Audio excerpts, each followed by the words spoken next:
Bom dia, amigos, bem-vindos a mais um programa Débora Histórica no Estúdio Companhia da Sogra para conversarmos sobre cultura, educação, ensino, informação, entrevistas, músicas e nossa agenda cultural com uns eventos muito surpreendentes, tá? Hoje nós temos a comemoração dos dias, como sempre, o quadro Falando de Arte com Lenora Teles Pires, Conhecendo Política com a professora geopolítica Selma Prado, o canal de informação com Naves Ferraz, falando sobre a votação e a nossa agenda cultural, tá? Eu quero agradecer o Ulisses Galuti da GECOM, o Naves Ferraz por ceder seus vídeos para os nossos conhecimentos e o Lúcio que está sempre aqui comigo. E voltamos já.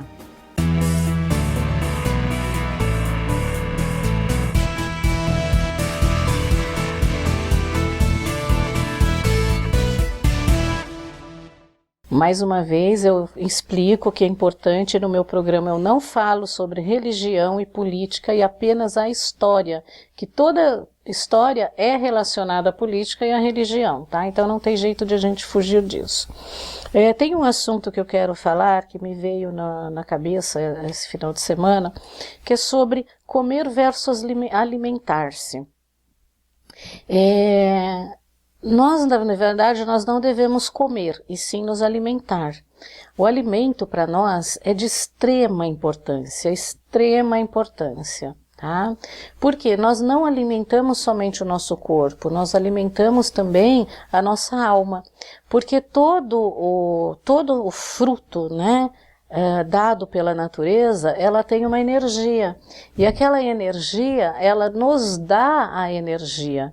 Né? Então nós temos que alimentar com respeito. O certo da nossa alimentação não é hoje em dia as pessoas ficam no celular, sabe, comendo e no celular, lá, e come no celular, isso faz muito mal. Né? Mesmo as conversas, meu pai dizia, quando se come não se fala. Mas sempre a família esteve num jantar, reuniu-se para falar, como foi seu dia, tal. Conversas boas, não conversas que vão deixar as pessoas nervosas durante o jantar. E jantar é assim, o certo, coloque toalha na mesa, coloque a mesa bonitinha com um prato, com um copo, uma florzinha na mesa e respeite a comida. Agradeça a natureza porque ela te deu, né? Se você come carne, agradeça o boizinho que foi morto, né? Agradeça a galinha, né? O frango, na verdade, que foi abatido para vocês poderem se alimentar. Agradeça a verdura. Agradeça ao universo a comida que você está alimentando o seu corpo. Isso é muito importante, tá?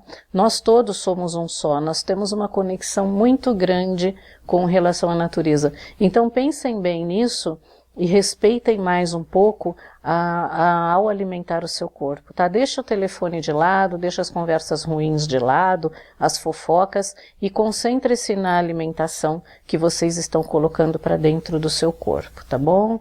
Então, muito obrigada e podem comentar isso também, tá? Bom, o próximo assunto são as comemorações do dia, tá? Então, 7 de outubro é o dia do compositor brasileiro. Isso é um assunto muito importante, é um assunto para nós estendermos bastante. Só que aqui também a gente não tem, eu não estou falando muita coisa, mas é importante vocês pesquisarem, tá? Dar valor ao compositor brasileiro, às coisas brasileiras, né? Então, nessa data, nós celebramos a pessoa que compõe música, seja letra ou melodia. Então, alguns compositores brasileiros, como Heitor Villa-Lobos, Luiz Gonzaga, Zequinha de Abreu, Tom Jobim, Cartola, Raul Seixas, Paulo Coelho, Ari Barroso, Noel Rosa, Valdir Azevedo, que escreveu Brasileirinho, Jorge Aragão, Luiz Airão e Sérgio Rei, dos quais este ano ainda eu vou fazer entrevista com eles, tá? E muitos outros compositores, tanto de letras como de música, tá? Alguns aqui você falam assim, puxa, mas você não mencionou X. Não mencionei porque alguns brasileiros têm fama de compositores, mas não são compositores, tá? Eles, primeiro que uns são intérpretes, né? Emílio Santiago, por exemplo, um cantor de uma voz maravilhosa, ele não era compositor, ele era intérprete, né? Então, pessoas que cantam as músicas, mas as músicas não são elaboradas por eles, não são compostas por eles, sim, elas são somente interpretadas. E outros que as pessoas acham que são os autores das músicas, mas não são autores da música, tá ok? No dia 10 também nós temos a Semana da Ciência e Tecnologia, que as escolas devem estar ocupadas até com isso. No dia 12 de outubro, dia do descobrimento da América, 1492, dá até para vocês assistirem o filme, né, de 1492, com o... Nossa, me fugiu agora. Esqueci o nome, aquele ator francês, né? No dia 12 de outubro também é o Dia Nacional da Leitura. O brasileiro precisa ter o hábito de ler, tá? Dia 13 de outubro é dia da fisioterapeuta e do terapeuta ocupacional. Então, eu dou meus parabéns aos fisioterapeutas aqui, indicando as pessoas que eu conheço, Amanda Sapienza, Solange Pucci e outros, e a Fran, minha ex-professora de francês, e como profissão ela é TO, né, que é terapeuta ocupacional. Tá? Dia 15 de outubro é dia dos professores. Uma profissão que deveria receber não só valores financeiros, mas amor e respeito de seus alunos, né, dos pais dos alunos e de todo mundo. Pois todos nós aprendemos com eles, não somos profissionais ou técnicos sem um professor. E aos meus queridos professores que nunca esqueceremos de vocês, que nos ensinaram as matérias, nos respeitaram, nos incentivaram. Então eu vou falar aqui dos professores da minha escola, né, que eu estudei, a professora Ana Maria, que deu aula para mim no primeiro e segundo ano, o professor Joel, que deu aula no terceiro ano, a professora Musete, que não merece a recomendação, porque ela é uma bruxa, né, Margarete Mauro? Ela concorda comigo e alguns outros também. E eu falo mesmo, o programa é meu, já disse, eu falo o que eu quero. A professora Dirce Rê, uma gracinha de professora, ela escreveu até no meu álbum de recordações, que antigamente tinha, acho que hoje não tem mais. A professora Vilma Chiesari Legri, que mora na França. A professora Lisete e o professor Ciroi, um beijo, meus amores. Deram aula de ciências, né, para nós. A Eliane Maria Oliveira, que deu aula de português, uma excelente professora, maravilhosa. A Maria Cristina Costa também, uma excelente professora. Hoje elas são nossas amigas, tá? O professor Jair Marcelino, professor de inglês e professor de português, o melhor professor do mundo. Muitas pessoas, ele sabe, já muitas pessoas se inspiraram a serem professores de inglês ou ter aula de inglês por incentivo dele, pelas aulas que ele dava para nós. Algumas aulas eu não esqueço dele, algumas frases em inglês, algumas coisas eu não esqueço, porque foi ele que deu com jeitinho, até molequinho dele, né? Ele era muito novinho quando ele começou a dar aula para nós. E ele tinha, assim, acho que ele era, se sentia parte integrante dos alunos, né? Bom, a professora Marlene Pérez, que deu aula de português para nós na 6ª série, a professora Tereza Boabes, professora de matemática em memória, uma professora maravilhosa, eu sempre amei essa professora. O professor Orlando, de Educação Artística, que eu acho que as pessoas não lembram muito dele, mas eu tenho uma excelente memória, né? A professora Lúcia Aparecida Rodrigues e a Maria Cecília Meza, que foram num dos encontros nossos e deu uma palestra para nós, né, falando sobre a escola, sobre a diretora Dona Nadir, tá? Então ele está no YouTube, né, do Débora Histórica, está lá, é só procurar.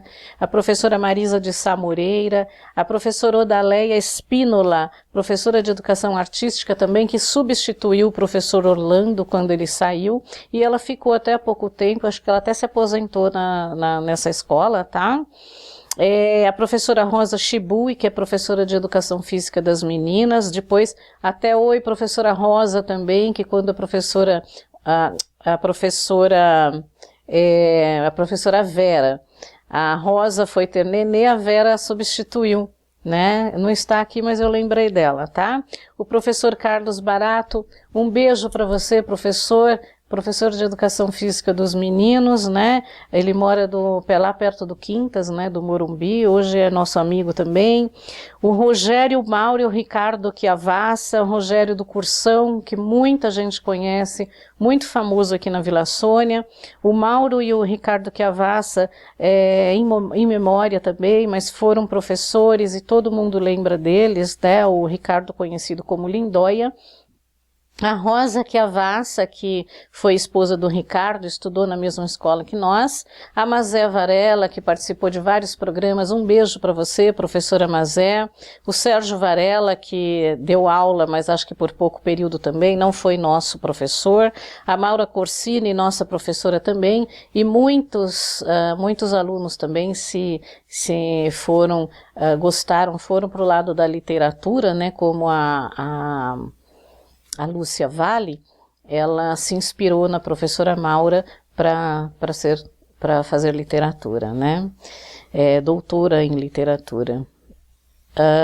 O que mais aqui? Aos meus amigos que se tornaram professores, que é o Marcelo Chiavassa, também irmão do Mauro, a Lília e Dulce Aguiar, a Lúcia Vale, que eu acabei de falar dela, o Job Spaziani, que é meu irmão, as irmãs Barros, né, Rosângela, Renata e Regiane, que também são professoras, a Renata Vieira, que é professora também, pedagoga, que ela vai estar aqui ainda este ano falando sobre beleza, tá? A Cláudia Navarro, a Rita Kobayashi e outras pessoas que se tornaram professores através também do incentivo dos nossos professores maravilhosos que nós tivemos na nossa escola na década de 70 e início de 80, tá bom? Então um beijo para todos vocês, que o Deus do coração de cada um os abençoe e nós todos agradecemos, em nome dos alunos, né? Eu agradeço a todos esses professores que foram maravilhosos conosco. E o nosso momento musical agora nós vamos homenagear aqui o Dia do Compositor Brasileiro, vamos ouvir Branca, de Zequinha de Abreu.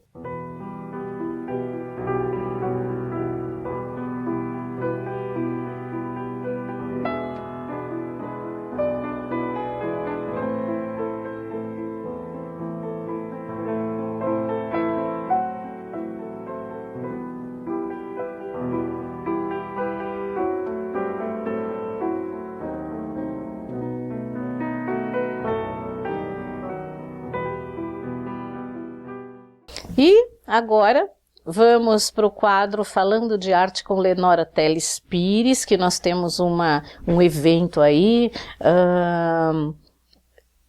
homenageando também a Lenora, que vai ocupar uma cadeira acadêmica na Abrace. Eu falo depois na agenda cultural. Então vamos lá, Lenora. Falando de Arte com Lenora Teles Pires. Bom dia a todos, aqui estamos mais uma vez falando de arte para vocês e de um museu que vocês não podem deixar de visitar. É o Museu Oscar Americano, que se tornou a Fundação Maria Luísa e Oscar Americano. E fica no Morumbi, é um lugar maravilhoso, tem salão de chá, para tomar um chazinho no final do dia, é muito bom. E funciona lá de terça a domingo, das 10 às 17h30. E o valor do ingresso para entrar lá é R$10. E olha, gente, vale a pena. Vamos lá dar uma olhadinha? Tá? É muito legal. Vamos lá.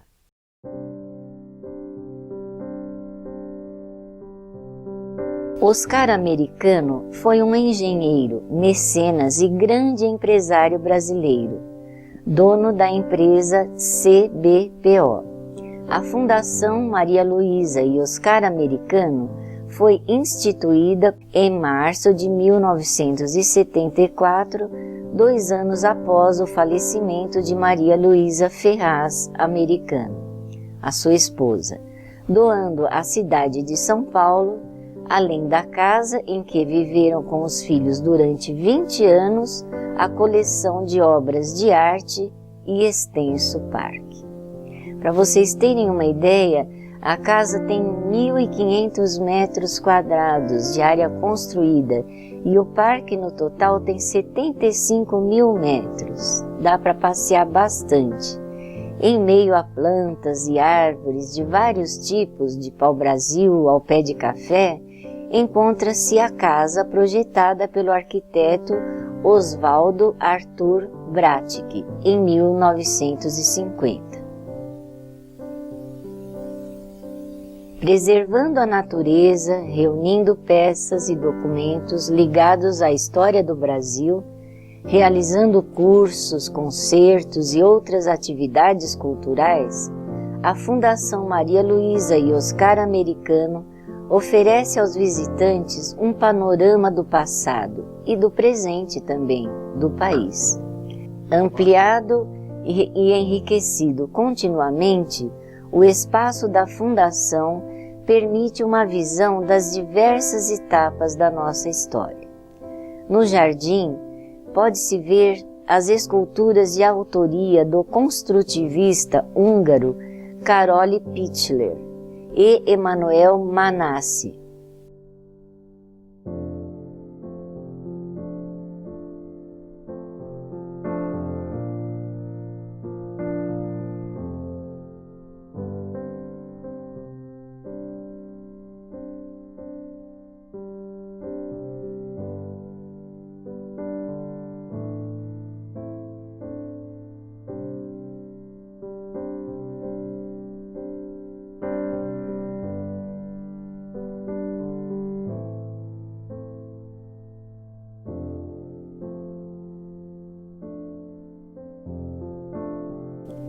Na casa, que hoje é um museu, é possível visitar um acervo constituído por pinturas desde o século XVII, mobiliário, prataria, porcelana, tapeçaria e arte sacra do século XVIII.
um acervo muito rico que retrata o período colonial brasileiro, o que confere unidade à extensa abrangência temporal do acervo, que tem cerca de 4 séculos,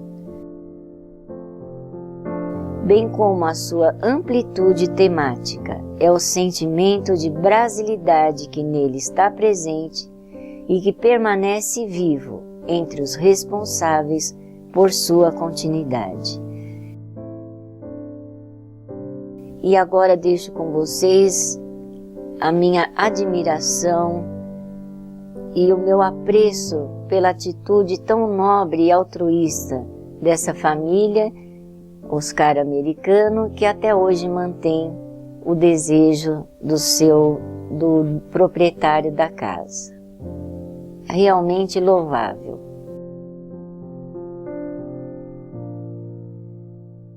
Espero que vocês tenham gostado de mais esta apresentação do nosso Falando de Arte. Foi uma visita bastante interessante e eu espero que vocês tenham gostado. Qualquer dúvida, qualquer sugestão, por favor enviem no meu e-mail e deem uma curtidinha aí no nosso programa, para a gente ficar cada vez mais forte. Tchau, tchau. O programa Débora Histórica tem o apoio cultural de Estúdio Companhia Casa da Sogra, www.ciacasadasogra.com.br. Agora a parte de política, né, 11ª parte da série Conhecendo Política com Selma Prado. Essa matéria está um pouco extensa, mas nós vamos até o final com ela esse ano, tá? Com a matéria, para vocês também conhecerem mais sobre isso. E aí a gente está contando também a história do Brasil, né? Tá bom? Então vamos lá com a Selma Prado. Conhecendo Política, com Selma Prado. Tá. E é desse café, um dia eu posso até falar a respeito, que vai sair a expansão de ferrovias para o interior do estado de São Paulo, desbravando, ou melhor, desmatando o interior de São Paulo inteiro. É esse café que vai ser o responsável pela vinda dos imigrantes. É esse café cujo dinheiro do lucro do café que vai servir de base para a industrialização. Então o dinheiro não caiu do céu, não. Tá? Não caiu do céu. Primeiro morreram negros, depois morreram imigrantes, muita gente morreu de malária ao entrar pelo estado de São Paulo, trabalharam de sol a sol nas lavouras de café, sofreram muito, muito, muito, muito, muito. E no final os barões do café que acabam investindo num novo ramo econômico que é o ramo da industrialização, muito incentivados também pelo governo Getúlio Vargas. Bom, de qualquer maneira, falar, São Paulo é estado mais, eu vou lá, vou enricar em São Paulo. Você não vai enricar em São Paulo. Porque São Paulo hoje, que cria toda essa economia pulsante a partir do café, a partir primeiro do trabalho escravo, depois a partir do trabalho do imigrante, que vai compartilhar as lavouras, viu, gente? Chega num ponto que dentro da mesma lavoura você tem imigrante, tem negro trabalhando. E japoneses, né? Não, quando eu falo imigrante, eu estou falando de tudo. Não, mas os japoneses vieram muito para a lavoura, né, também. Não, vieram os italianos no primeiro momento. Os japoneses pode se chamar o último grande grupo. Tá. O primeiro grupo que veio mesmo são suíços de língua alemã. Tá. São suíços do norte da Suíça, que vão para uma fazenda ali na região de Piracicaba. O nome dessa fazenda é Resgates. Certo. E quem trouxe foi o Sena Madureira. Ele traz esse primeiro grupo antes do governo começar a mentirosamente, porque governo mentiroso, gente, não é de agora, tá bom? Quando o ciclo do café começa a se desenvolver aqui em São Paulo, o mundo está passando por toda uma transformação. O mundo já tinha passado pela primeira revolução industrial. A Inglaterra já tinha se tornado potência e não interessava a ela que nenhum país tivesse escravo, porque escravo não consumia. Lembra que eu já falei a respeito disso? Você falou lá no dia Então do a Inglaterra escravo, começa a pressionar os países que têm escravo para libertar de seus escravos, entre eles começa a pressionar Portugal, pressionar por conseguinte o Brasil para que libertasse seus escravos, para que houvesse maior disponibilidade de mercado consumidor. Como começa aquelas historinhas, aquelas leis para inglês ver, né? Lei do Brente Livre, sexagenário, etc. Assistam o filme, um programa do dia 13 de abril, que está falando sobre isso. Que fala de crianças, né? Que é aquela fala de crianças. Aí começa a se afundar os navios negreiros, né? Os ingleses, quando veem que o Brasil não para com a escravidão, nem com o tráfico negreiro, eles começam a afundar. Não, muito solidário, já afunda o navio, já mata a negrada, já mata todo mundo, já todo mundo. Não vamos libertar. Nada de libertar. Já afunda de uma vez. Muito solidário, né? Muito solidário. Um monte de negro acorrentado no porão e o navio afundando. Olha que beleza, né? Que graça. Grande contribuição. A Inglaterra, muito humana. Afunda tudo os navios negreiros. E chega num ponto que eles estão aqui não na tinha costa. ONU ainda, né? Hã? Não tinha ONU. Não. E nem o pacto lá dos direitos humanos. Nada disso. Afunda o navio. E chega num ponto que eles chegam aqui na costa. É óbvio que há necessidade de substituir essa mão de obra. Considerando que um escravo na lavoura durava em média 8 anos, havia a necessidade de substituir. Nós temos um ciclo econômico pulsando, crescendo, que é o ciclo do café, e vai começar a faltar mão de obra. É a hora que o governo brasileiro, com 2 projetos, substituição de mão de obra e embranquecimento do país, ele vai atrás de quem? Dos imigrantes. E o governo brasileiro começa a fazer propaganda no exterior, patrocinando a vinda de imigrantes para o Brasil. A propaganda governamental, estou falando Dom Pedro. Dom Pedro, viu? Segundo, diz que o estrangeiro que viesse para o Brasil teria, a viagem paga, a estadia ao chegar paga, os instrumentos que ele ia usar para trabalhar. Que foi? Mais ou menos. Tá. Os instrumentos que ele ia usar por volta de 1870. Tá bem no final do século. 1864. Não posso pegar a data depois. Então, ia ter os instrumentos de trabalho pago, estadia paga e a viagem paga. Muita gente na miséria na Europa se propõe a vir para o Brasil. Tá? Numa viagem que assim, não tinha Google Earth, não tinha internet, não tinha televisão. Cara, nós vamos para o Brasil. O que é Brasil? Ela nasceu na Europa, no continente antigo, a vida inteira ali na Europa. Mas a situação na Europa estava tão ruim que o cara chega e diz, bom, eu vou lá para o Brasil.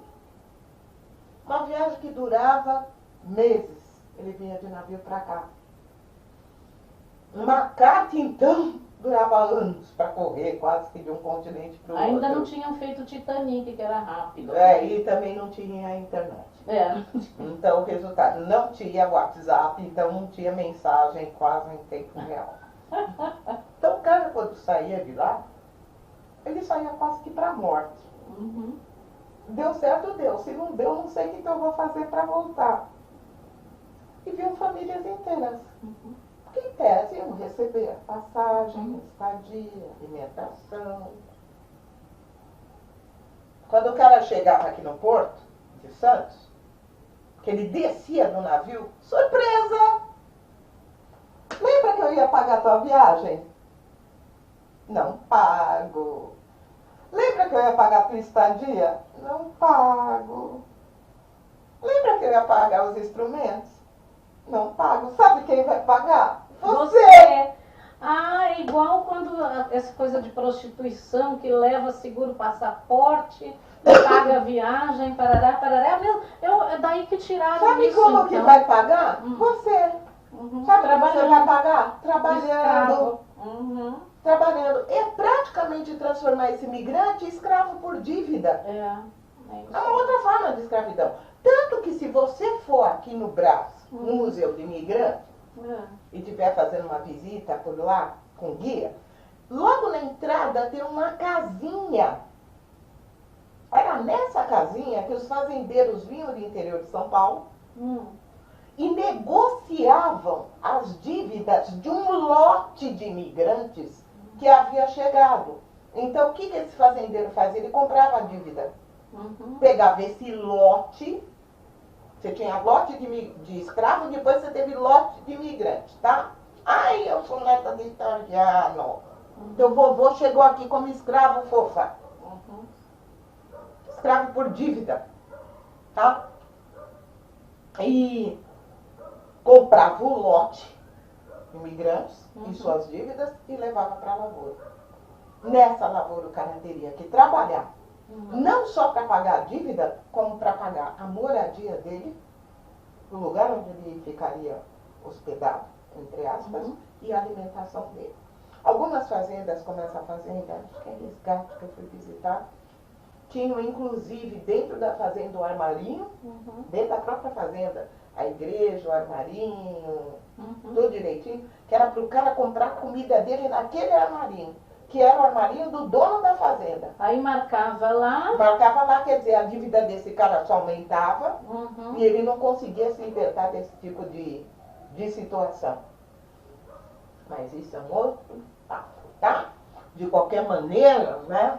É óbvio que quem se continuamos vê... falando de política, tá? Então vocês veem o que é promessa. A que ponto a promessa de um político pode chegar. Pode transformar um cidadão em escravo. Tá? Porque a promessa... No Nordeste, em certos interiores, existe isso, Existe. né? A pessoa Nossa. pagar, compra lá do Toda cara, não hora, consegue pagar imagina. nunca. Toda hora a Polícia Federal estoura a fazenda no Brasil que está cheio de escravo por dívida. Isso mesmo. Entendeu? E ainda queriam flexibilizar essa lei, viu? Agora, esse ano. Mas está cheio de fazenda no Brasil que tem escravidão por dívida. Isso vem, viu? Desde lá do século XIX. Será que é porque esse imigrante que chegou aqui foi feito de escravo? Ele nunca teve o amor que ele deveria ter por essa terra? Porque se você chega e é feito de escravo, é duro, hein? Você amar o lugar que te recebeu. Me desculpa. Tá bom? O político mente. Nossa, será que essas companhias que faziam de imigração, que tinham autorização do governo brasileiro para trazer imigrante para o Brasil, será que o governo brasileiro mentiu?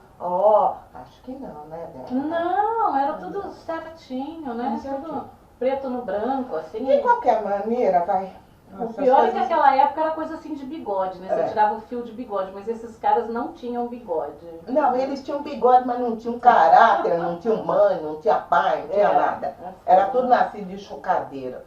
Aí, resultado, gente, é óbvio. Ou bem ou mal, com toda essa mão de obra, esse esforço que é feito, entendeu? O café acaba se tornando o principal elemento da economia nacional. E é desse café que vai sair a base, a grana necessária para o nosso processo de industrialização. Até aí tudo bem. São Paulo começa a crescer economicamente, mas não está crescendo porque o governo deu dinheiro. Não, está crescendo porque lutou que nem um condenado. Se existe um estado que nunca recebeu a ajuda praticamente do governo federal, é o estado de São Paulo, tá? Trabalhando que nem um condenado, São Paulo começa a crescer economicamente e, a partir principalmente da década de 60, as indústrias, entre a indústria automobilística, nós temos a construção da Via Anchieta, nós temos a construção de diversas hidrelétricas para gerar energia para o nosso parque industrial, o que demanda muita mão de obra e, obviamente, a partir dos anos 60, migrantes, principalmente vindo do Nordeste, começam a chegar em São Paulo, mas São Paulo já havia se construído. Já era uma cidade industrializada, já tinha uma infraestrutura muito boa. Quando eles começam a chegar e vêm para cá, porque aqui tem emprego. Se não tivesse emprego, eles não viriam. Tá bom? Só uma coisinha, eu queria até aconselhar vocês a irem no Teatro Municipal, fazer uma visita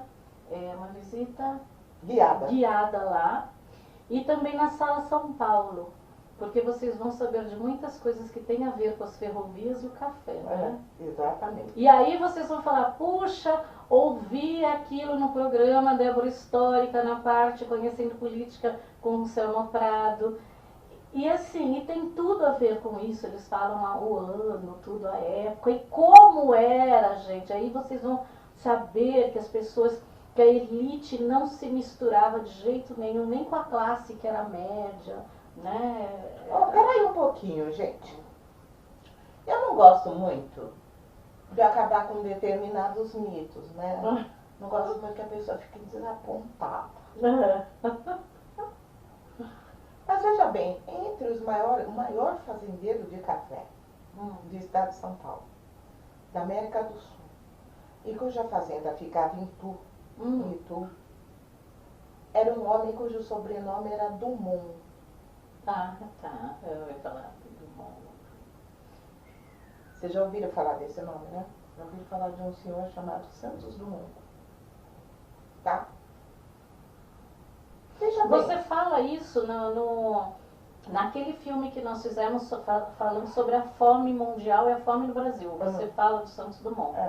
Então, Assistam, então, o vídeo. Se você quiser falar, tudo bem. Mas não, assistam mas o vídeo. pensa bem, gente. Uhum. Santos Dumont estudou muito, era engenheiro, etc e tal, mas veja bem, papai, da onde ele tirava dinheiro para brincar, de fazer avião? Porque veja bem, antes de um decolar, vários são pro chão, né? Sim. Então, Antes de decolar, vários nem saíram do chão. nem saíram do chão. Não sei só um, você faz vários, é óbvio. Aliás, o relógio de pulso. Dumont, relógio Dumont. Gente, da onde esse moço tirou tanto dinheiro para ir para a Feira de Paris apresentar o avião, né? Levar daqui para Paris? Eu tô falando disso, gente, Como assim, para 1910. Paris? Ele foi voando? Não. É claro que não, né? 1900, eu não tô falando de Foi 1910, eu tô falando desse período aí, vai, que as coisas eram bem difíceis, né? Da onde esse homem tirou tanto dinheiro para fazer experiências aéreas numa época que só ele e os dois irmãos lá nos Estados Unidos faziam? Da onde veio, meu filho? Era uma das fazendas mais violentas do Brasil, aonde mais se chicoteava, mais se prendia, mais se matava. Porque quem eles chicoteavam, matavam negros num primeiro momento, imigrantes num segundo momento. Não vai pensando que esse dinheiro saiu do além. Aliás, o primeiro carro que entrou no Brasil, que foi um Ford T, logo que ele foi lançado, foi trazido pela família Dumont, pelo irmão do Santos Dumont. Então, vocês imaginam o que tinha de dinheiro aqui em São Paulo com o café, a ponto de construir o Municipal, Sala São Paulo, Teatro São Pedro, né? Imagina o que tinha de dinheiro em São Paulo que vinha dessa elite. Mas não é um dinheiro que caiu do céu. Nunca caiu do céu em São Paulo. Era um dinheiro que vinha do quê? De trabalho de muita gente. De escravos. Entendeu? Vinha de trabalho de escravos brancos, escravos negros, escravos que falavam iorubá, escravos que falavam italiano. E tinha os índios também escravos, né? Não, mas Os eles índios nunca... também, A escravidão de índio já tinha parado bastante tempo, porque já tinham matado quase todos. É verdade. E... Sobrou isso, Exatamente. Então, resultado. E aí São Paulo cresce, mas ele cresce como fruto desse trabalho todo. Ao passo que outros estados não experimentam o mesmo grau de desenvolvimento.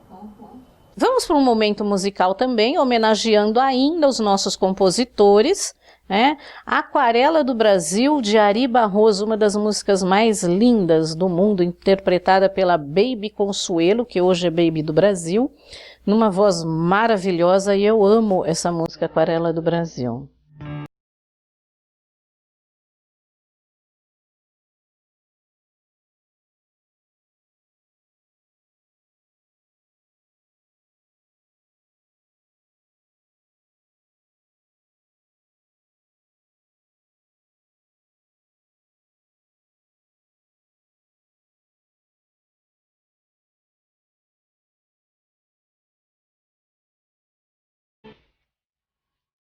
Boa noite, pessoal, tudo bem?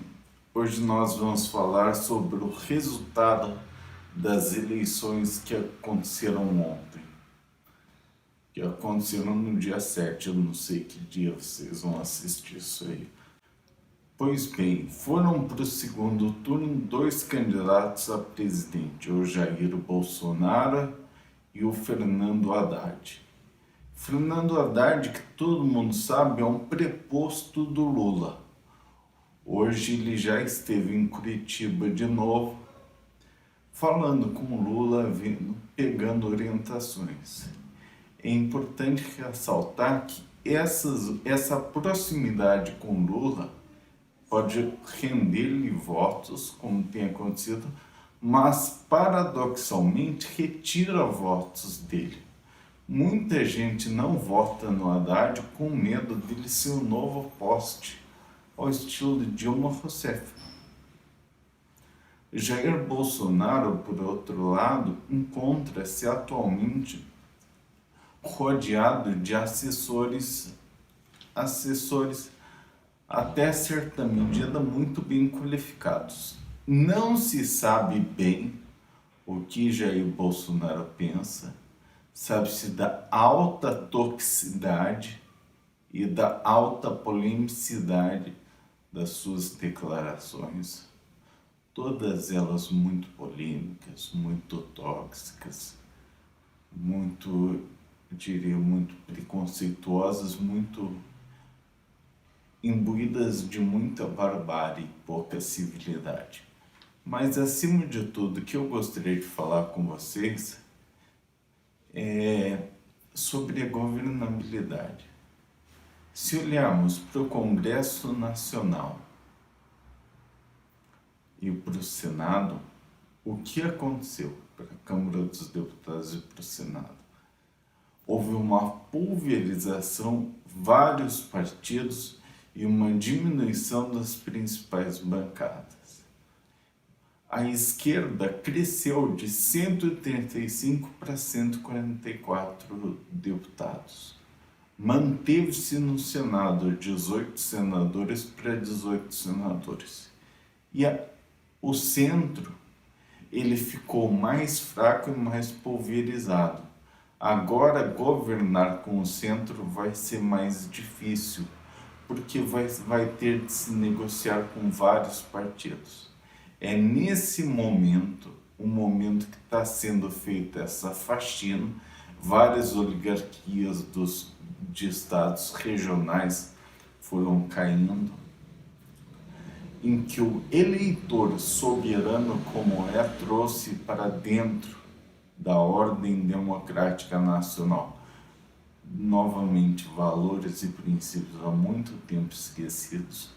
Ele traz com essa renovação um maior número de partidos e um menor número de deputados por partido, o que significa dizer um maior equilíbrio, uma maior harmonia e uma maior dificuldade para se governar. Podemos falar então que o Congresso, o Poder Legislativo, é o grande centro nervoso deste governo. O governo de Jair Bolsonaro ou Fernando Haddad. E aí entra a nossa importância capital. Vão ser 4 anos, pelo menos, de um governo em que a população vai ter de acompanhar, vai ter de participar e vai ter de fiscalizar de perto. E por quê? Para evitar arroubos enérgicos de um lado ou arroubos corruptos de outro. Para evitar o radicalismo de um lado ou de outro, todo tipo de extremismo. Para evitar isso, a população tem de estar vigilante sempre e perseverar na vigilância. Uma população de olho aberto, atenta a tudo que está acontecendo, sabendo de tudo que está acontecendo, acompanhando nos jornais, nos telejornais, informando-se e trazendo a política para o seio da vida normal. Se você gostou desse vídeo, assine, compartilhe, curta esse canal. Acima de tudo, comente, vamos travar diálogos muito mais proveitosos. O diálogo é uma forma de engrandecer o nosso conhecimento. Participe do nosso canal e seja você também um agente de mudanças em nossa sociedade. Muito obrigado. Então vamos lá, nossa agenda cultural. Tem informação boa aí para vocês, hein? Concerto para crianças no Teatro Municipal de São Paulo, às 12 horas, na Praça Ramos de Azevedo. É no dia 14/10, tá? O Fantasma da Ópera continua em cartaz no Teatro Renault, na Avenida Brigadeiro Luiz Antônio, número 411, até o dia 23 de dezembro. E eu ainda não terminei de ler o livro por falta de tempo, tá? Mas eu vou terminar e antes do dia 23 de dezembro eu comento toda a história para vocês. E no dia 19/10, a Abrace, Academia Brasileira de Ciências e História, Artes e Literatura, fundada em 1910, ela vai homenagear a Lenora Teles Pires com o mérito artístico por suas obras e cultural por seus livros, a qual ocupará a cadeira acadêmica de arte de Tarsila do Amaral. E também neste mesmo dia, euzinha, Débora Spaziani, receberei voto de louvor por falar sobre história. E o programa Débora Histórica receberá o diploma e a medalha por mérito artístico e cultural. Gente, que delícia! Obrigada. Foi a Lenora que indicou, né? Para eu receber e foi aprovado. Ele assistiu, o diretor assistiu o programa, né? Os programas. E para mim é uma honra receber esse mérito, essa medalha e esse diploma. Muito bacana, é uma coisa assim que eu não esperava que acontecesse, né? Imagina, é uma coisa assim, uma surpresa para mim, tá? E eu convido vocês para irem, quem quiser ir, por favor, me dá fala, olha, Débora, eu quero ir, manda um e-mail para mim, pode ser no deborahistorica@gmail.com, para que eu possa enviar o convite para vocês, tá bom? E esse evento, ele será realizado no Instituto Federal de São Paulo, na Rua Pedro Vicente, 625, Canindé, às 19 horas. E mais um evento no dia 27 agora do 10, nós teremos um Halloween aqui na Companhia Casa da Sogra, na Rua Heitor Ariente, número 109, Jardim das Vertentes. Vocês tragam doces para eles fazerem lá também o evento, né? Quem puder trazer, tá? Bala, docinhos, essas coisas, né? E assim, um prato de doce ou salgado para nós podemos né? Degustar um pouquinho para nós também, tá bom? E traz um refrigerante ou uma bebida também, Lúcio? Sim, se quiser. Tá, pode ser então, tá bom? Um refrigerante, uma bebida, alguma coisa assim, tá?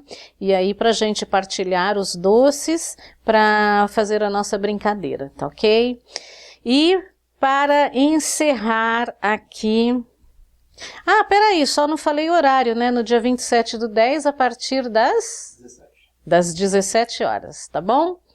Bom, para encerrar o nosso programa, nós vamos continuar homenageando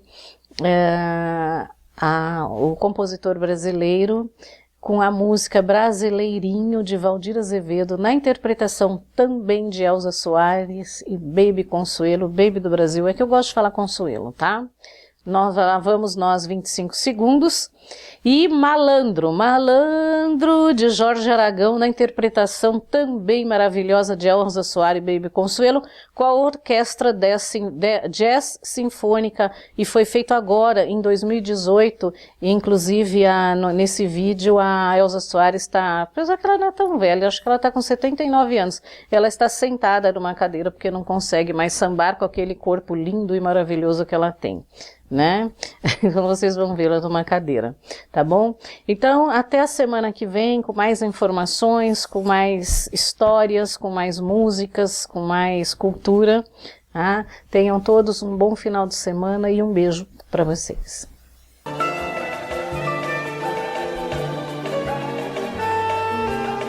Malandro, eu ando querendo falar com você. Você está sabendo que o Zeca morreu por causa de brigas que teve com a lei. Malandro, eu sei que o brasileiro quando vai do show não fica abafado, quando cai no sangue não fica abafado, e é um desacato quando chega no salão. O brasileiro quando é do show entusiasmado, quando cai no samba não fica abafado, e é um desacato quando chega no salão. Não há quem possa resistir quando o chorinho brasileiro vai sentir, ainda mais de cavaquinho com o pandeiro e o violão na marcação.